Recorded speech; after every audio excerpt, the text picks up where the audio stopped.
Hello, smart mathematicians. Let's do question 111. Solve for x. And this is roughly 2 marks. Right. The good thing about this equation is that it's already factorized for us. It is a product of two brackets, that is 0. So it is either this bracket, 3x minus 6 is equal to 0, or x plus 2 is equal to 0. There's no need to remove brackets here, expand, and get your standard form. It's already factorized.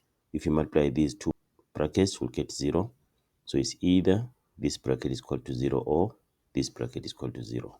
And then we say 3x is equal to 6 after transposing 6 to the right hand side. And then meaning that x is equal to 2 after dividing by 3 on both sides of the equation.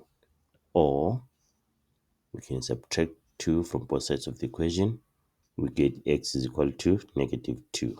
So these are the answers.